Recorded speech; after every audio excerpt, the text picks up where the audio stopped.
U.S. President Joe Biden says the American banking system is safe, assures taxpayers they will not have to bear losses in the aftermath of the SVB collapse. Banks recoup some losses while headline indices close mixed in a volatile session on Wall Street.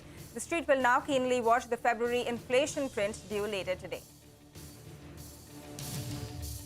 Stocks in the Asia-Pacific opened with deep cuts, with the Nikkei losing over 2%. The SGX Nifty, however, indicates a positive start for the Indian market. Fears of a financial crisis after the SVB collapse see crude correct over 2% to a little over $80 a barrel. Gold and silver, meanwhile, see a rally as investors seek safety in safe haven precious metals. And inflation remains stubbornly high in February. CPI inflation at 6.44% remains above the RBI's comfort zone. Cereal and milk prices being the key culprits, even as vegetable prices fall. And the All India Kisan Samiti farmers reject Maharashtra Chief Minister Eknath Shinde's compensation offer of 300 rupees for a quintal of onion. Say they will continue their protest, while a delegation will also meet the government at 3 p.m. today.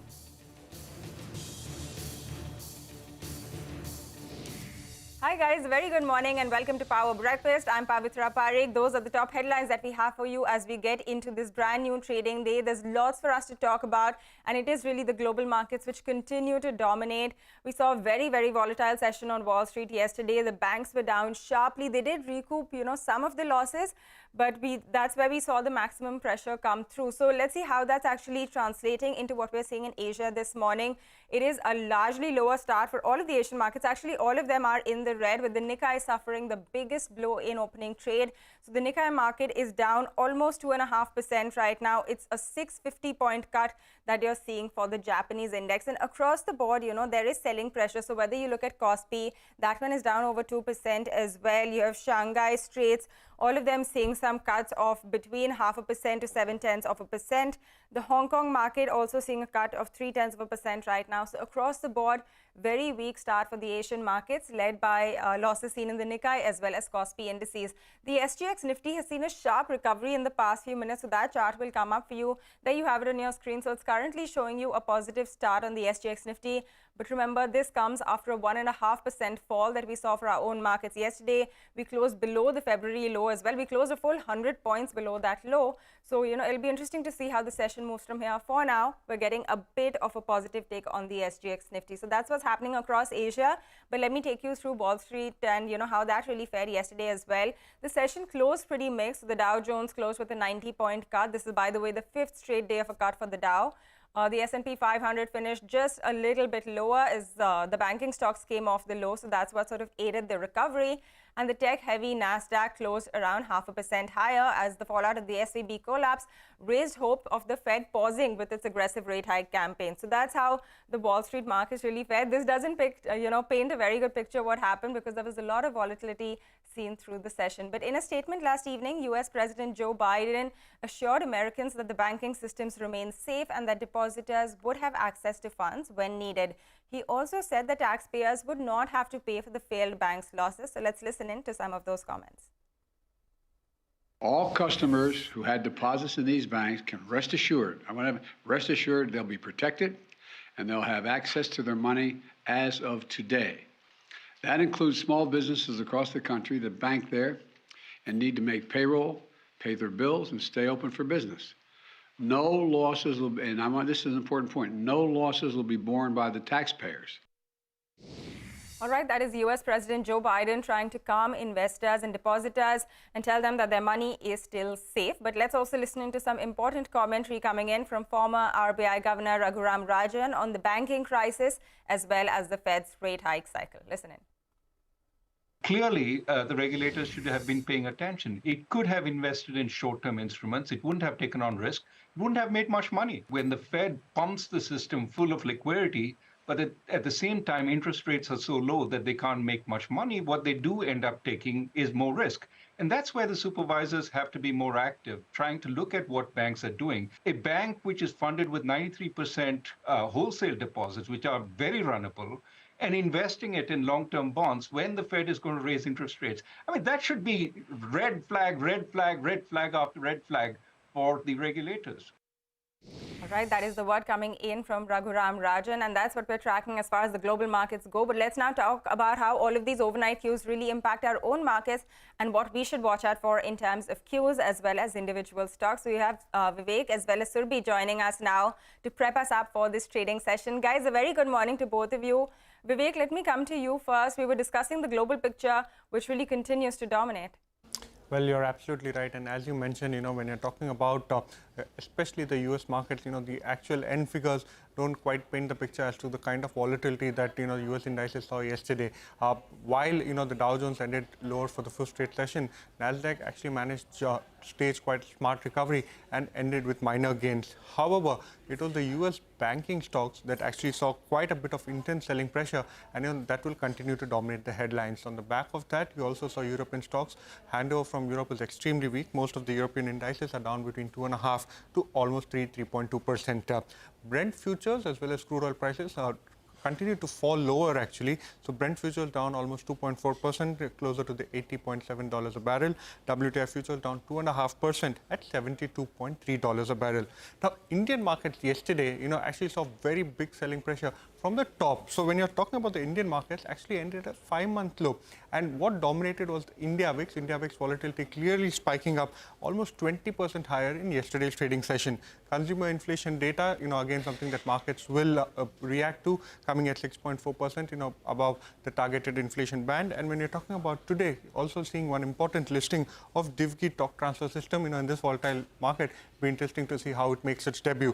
Lastly, Asian markets very mixed, but weak overall. SGX Nifty, surprisingly, is indicating a mildly positive start for our own markets.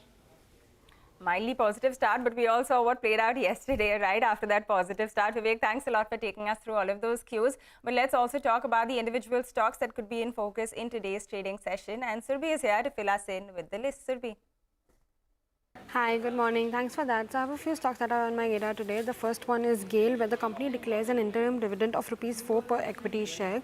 Now, based on the current shareholding, the Government of India will receive a dividend of 1355 crores and the remaining shareholders will receive a dividend of 1275 crores. Next is Lupin, where US FDA completes inspection of its Bio-Research Center in Pune with 0 observations. Krishna Diagnostics, the company has operationalized 100 more pathology collection centers under its contract with BMC. Now, with this, the company has operationalized a total of 300 pathology collection centers.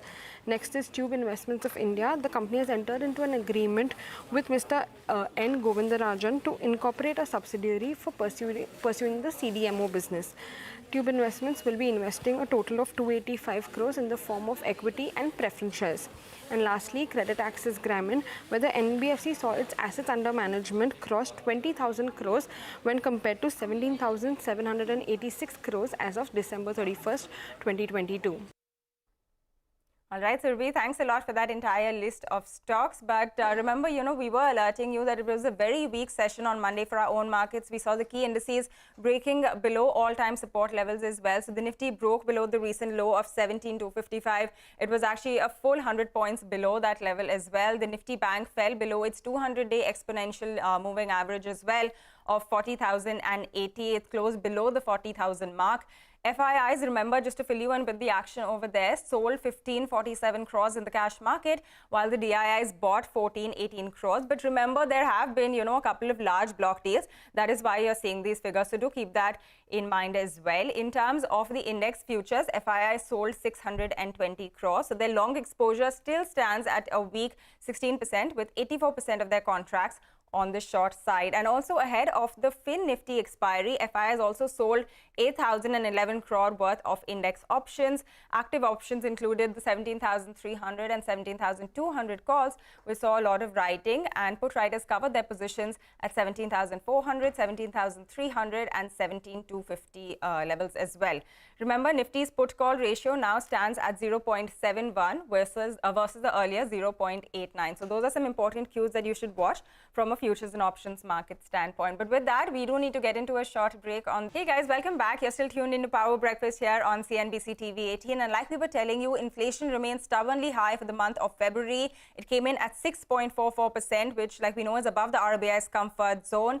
And it was really cereal and milk prices which saw a sharp rise even as vegetable prices fell. So Lata is here with the editor's take on this. Lata coming in, once again above the RBI's comfort zone, but looks like cereal and milk the main culprits. Inherently 6.44 is a bad number for CPI, and it compares with 6.29%, which was the CNBC-TV18 poll, only marginally lower than January's 6.52%. Also, what is driving it, like you said, cereals and milk, and how? Cereals were 16 point something up in Jan. In Feb, they are up, 17.3. The milk prices were up 8.7% in Jan. Now they are up some 9.7% year-on-year terms. So this is very serious inflation, and plus core inflation also, which is what the Reserve Bank said it is tracking in the last policy, that they would like to see core, break the persistence of core inflation. That's come again at 6.1, similar to January. So, the Reserve Bank can't find any peace. There are some structural issues which the way inflation is computed, especially food inflation. But that apart, the MPC's given mandate is to keep CPI below the 6% mark. Now, yet again, this quarter, they are going to fail that mandate. 6.5 in January and 6.44 in February. Unless you get a 5% in February, you're not going below 6, which is impossible. So they're going to be in violation of their given mandate. Therefore, the market is going to pencil in more chances of a rate hike come April. However, we have to admit that global factors will take precedence, at least for the RBI, if not for the MPC. You're getting today evening the US CPI numbers. That would be important to gauge how the Fed will move. As well, the Fed's move itself on March 22nd will be known. We will have a little more idea of whether this global banking crisis ebbs. So while today the market will bet on a RBI rate hike, so much has to happen between now and April 6th when the RBI meets. All right, Lata, thanks a lot for filling us in with all of those important details. But with that, we do need to get into a short break on the show. Before that, just a quick programming reminder for you. CNBC-TV18 will host what will be India's largest summit on gender parity in Delhi today. Women leaders from all walks of life will come together to brainstorm and ensure we take decisive steps to bridge gender inequality. The event starts at 4:30 p.m. and we will bring you live coverage right here on CNBC. Welcome back. You're still tuned into Power Breakfast. And like we were telling you, the Asian markets are all under pressure. But, some of them have recovered a little bit. So the Nikkei market has seen around a 100-point recovery. It is still, almost 2% in the red right now. So that is the one which is suffering the biggest loss. But there has been around a 100-point recovery there. The Hong Kong market, like you can see on your screen, 0.8% lower. So there is a little bit of a recovery playing out there as well. Kospi is the other one which is suffering a big blow. So that's almost 1.9% lower right now. And across the board, you are seeing some losses come through for Asia. The SGX Nifty, however, has climbed in the past couple of minutes. It is currently over 60 points in the green. So on that note, we're going to wind down on this edition of Power Breakfast. Thanks for tuning in. We have Bazaar Morning Call coming up for you after this break.